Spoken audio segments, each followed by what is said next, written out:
I do a lot of like the day-to-day stuff. I ship out orders for the website, pack a lot of wholesale inventory. I help Eileen with just kind of whatever she needs day to day, and manage the store. That's kind of me. Or do tours when people come for tours. I do tours through the museum, and I've done some art as well for Eileen, but as far as with operations go, that's kind of my role: shipping, receiving, inventory.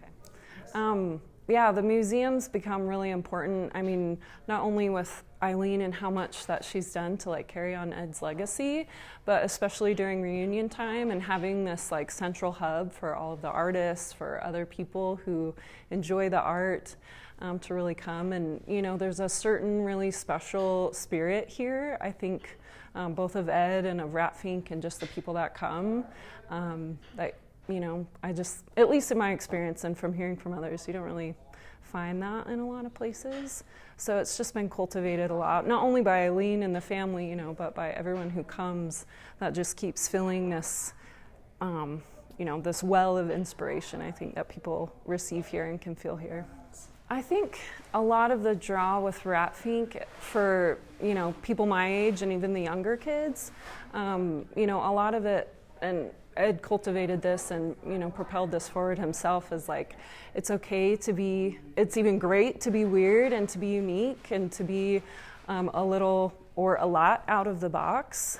You know, Rat Fink and Ed don't really fit into specific molds, and, you know, I think that's something not only that, you know, he lived throughout his life, even, you know, before he passed away, but I think things like that just continue throughout the generations. And, you know, again, it's kind of the spirit of that character and of Ed himself, like that weirdo spirit that, you know, you have these talents, bring them forward into life, you know, it's just this kind of, yeah, the acceptance of being who you are, and loving the fact like your uniqueness and your weirdo quirks are loved and appreciated and even needed in this world.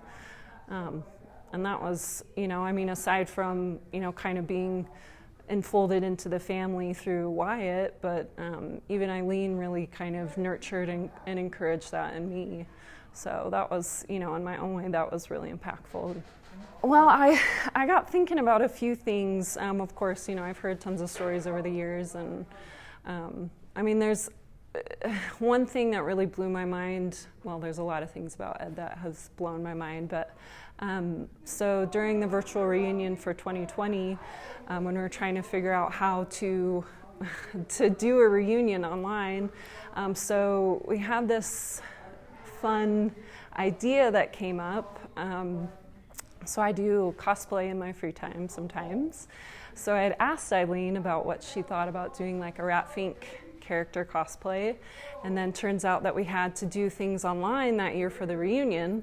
So we put together this really fun, quirky video of me dressed as Rat Fink, kind of sneaking through the museum, and I didn't hear until afterwards. It kind of gets me, but Eileen told me that one of the things before Ed passed that he was always so,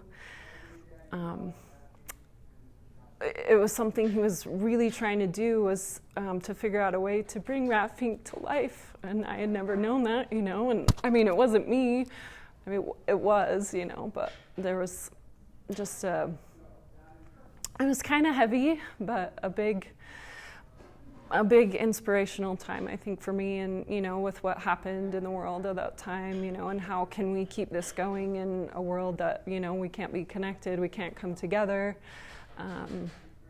So there was this sort of, you know, it just was kind of interesting how it all came together. And, you know, Ed, even though I've never met him and just have met him through stories and things like that, and of course being here, you know, he has such a huge influence on the world and on, you know, even on our lives throughout every day. You know, even coming here every day, sometimes I can just kind of feel his presence around. And it's interesting, you know, when I get down, or, you know, it's been a hard couple years without some things going on personally in my life, and, you know, I kind of just hear this little Ed voice in my head, like, you know, keep going, it's okay, you know, things are gonna, you know, use what you got, use your talents. That's always kind of, you know, not only him, but what Eileen has always encouraged in me too. So at least for me personally, that was kind of what came to mind.